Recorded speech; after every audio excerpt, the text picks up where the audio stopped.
So Asus just made the most expensive Hall effect keyboard in the market. With $360 price tag, you can either get 2 Wooting 60HEs or 180 cans of Pringles. After hearing the price, this was my genuine reaction. Damn! But this keyboard is different from the others. It is the world's first wireless split Hall effect keyboard, and of course with Asus, it comes with an 8K polling rate, which makes it even more overkill. You can even just use one side alone for way extra mouse space and connect the other half if you want it to function as a full keyboard to insult your opponents. Disclaimer, this keyboard is sent to me by Asus, all opinions is strictly my own. $360 is without a doubt a very premium price, especially when you realize most Hall effect boards sell for half of that. But this is a split keyboard, and generally split keyboards are more expensive than the normal ones. Plus, all these prices you're seeing, they don't even offer Hall effect. Now the question is, what's the deal with split keyboard? What is the benefit of using it? Well, it has better ergonomics, wider range of adjustment to match your posture, and of course comfort for long use. And those things are BS. That's what I thought, until I tried one myself. It is surprisingly very comfortable, and it made me realize using a keyboard can feel this nice. I'm not saying the extra comfort is definitely worth the premium price. It is something you gotta try yourself to find out, regardless of what I say in the video. Honestly, the split layout itself is something I wouldn't expect from a big gaming brand like Asus. Split keyboards are not new, but they are not that common in the gaming scene, especially with Hall effect switches. Seeing Asus takes this approach is refreshing, and it's one of the few times a big brand is doing something different rather than playing it safe, making similar things over and over. So starting with the case, it is a combination of plastic bottom shell and an aluminum top frame. On its own, it weighs just under 1 kilo, which is decent, but the feel changes drastically once you attach the integrated wrist rest with the metal plate. With that setup, the total weight jumps to 1.7 kilograms, and that extra heft plus the metal reinforcement makes the whole thing feel sturdier and more premium. I've always been using it with a wrist rest, not only for comfort, but also because it gives the board a more planted and solid feel on the desk. It's a split 75% layout, so you still get arrow keys and function keys. Design-wise, it has some similarities to the previous HFX keyboard, especially on the bottom and back. But the Falcata looks cleaner in my opinion. The branding is subtle, and the built-in controls on the left side are more compact and neatly integrated. To be honest, I barely use the built-in controls other than for volume. You can do a lot more like adjusting actuation and rapid trigger, but I prefer to do that directly in the web-based software, which I will talk more about later. I wish this keyboard had a locking mechanism to physically connect both halves. That would make it easier to move the keyboard around without having to hold two separate pieces. The keycaps on my unit are double-shot PPT, though in some regions you might get UV-coated ABS instead. The PPT caps have a grainy texture that should hold up better over time and resist shine. What really stands out here is the font choice. Thank God Asus has finally moved away from the overly bold gamer font they've been using for years. This font is much cleaner, more neutral, and closer to something like GMK keycaps, which in my opinion have the best look. It's a small change, but it makes the keyboard look much cleaner in any setup. At least it shows they're listening to the community feedback.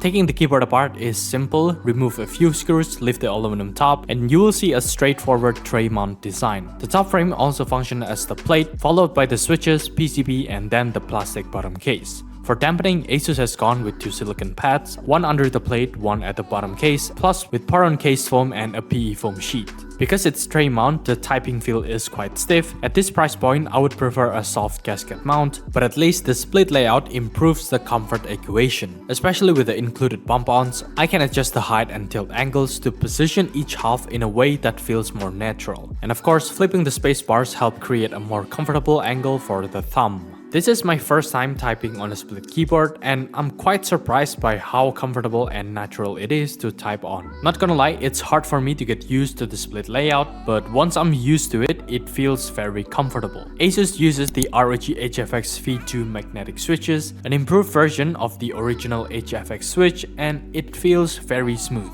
The closed bottom eliminates the magnet chatter you often hear with open bottom Hall effect switches. But there's a downside to this switch, because Asus Asus uses a switch design that puts the magnet position differently, which locks you into using only these switches on this board, because the PCB is also designed specifically for the different magnet position. I find it quite unfortunate that this keyboard has limited customizability, because this is a very unique keyboard and I wanted to experiment with different switches, as currently there are also other good sounding magnetic switches, for example the OLED TI, WX Flux and Gateron Magnetic Jade Pros.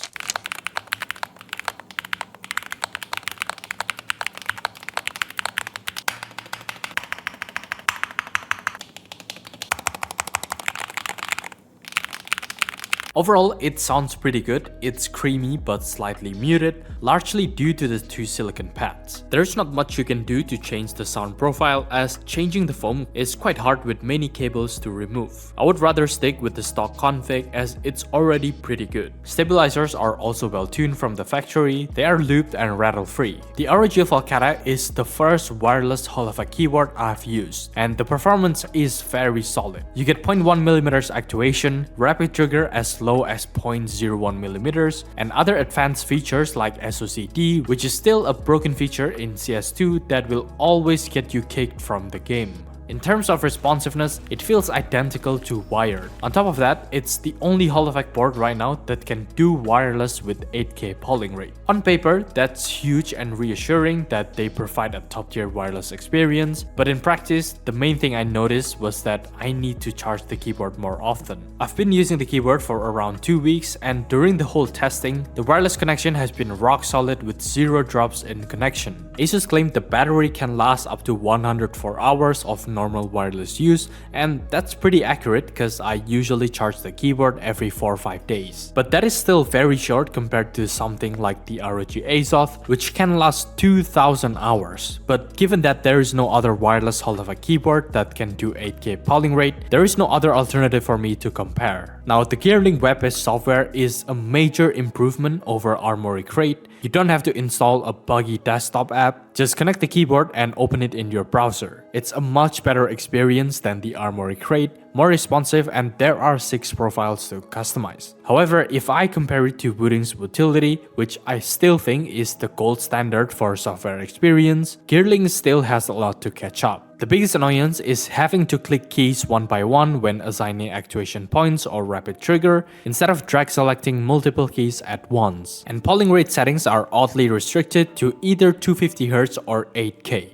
Nothing in between, which is very confusing not being able to pick anything else. The Gearlink is still in beta, so I expect these things to improve, and I hope Asus will improve it fast. Right now, it gets the job done, but I won't say it's a finished version the way it should be. I think the ROG Falcata isn't trying to compete against the top magnetic boards, but rather more aimed at a different segment of gamers who want Hall-effect benefits on a split ergonomic layout. Because if you don't care about the split layout and its benefits, the high price will make no sense to you, as there are cheaper Hall-effect boards that will give you similar performance and benefits. And split keyboards are generally more expensive. I was surprised myself that the average prices of the split keyboards are well above $250 up to $370, and most of them don't offer magnetic switches. So if you specifically want a split wireless magnetic keyboard, the Falcata is not just the best, it's the only option that exists. At $360, yes, it's the most expensive Hall-effect keyboard in the market, which I wish it was cheaper, and I think there are still a few areas to improve, like the lack of customizability and software, but at the same time, it's also the only option for a split magnetic keyboard with top-tier wireless performance. If you're still not sure whether the split layout is for you or not, the best thing I can recommend is to visit stores physically and test it yourself, see how you like using it, and how much you value the extra comfort of using the split layout. Because for me, the biggest benefit has been comfort, not even the extra mouse space. Using it one-handed while gaming feels very natural, and over the longer sessions, I notice my left wrist is way more relaxed. The benefit of the split layout doesn't make me play better, but it makes my gaming experience more comfortable, especially when I grind for long hours. If that's what you're after, the Falcata might be worth it. If you don't really care about the ergonomic comfort, sticking with a normal Hall-effect keyboard is not a bad idea either. Link for the keyboard below like always, and here are the clips I got using the keyboard.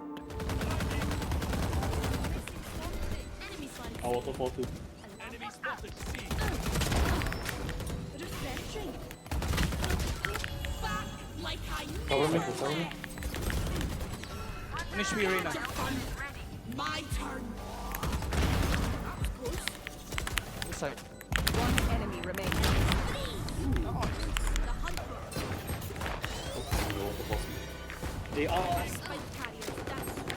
Spike down. C. Oh, spike. Last player You platinum. standing. Target.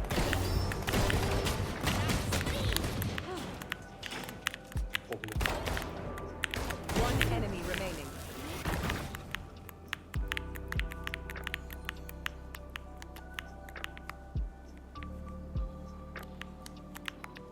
Thrifty.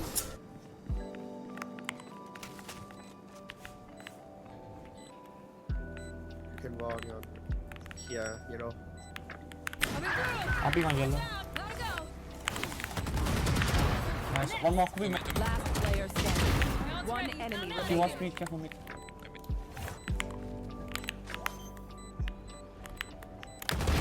Oh, nice shot. Clear. Spike down.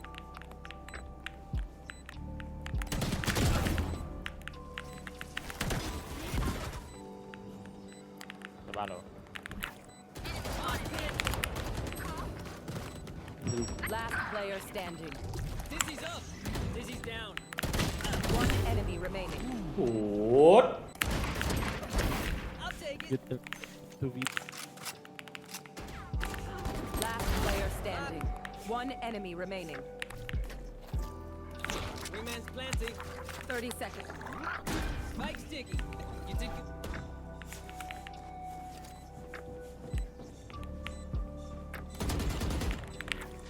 Mosh pit. Saw you, little homie. And they stopped her.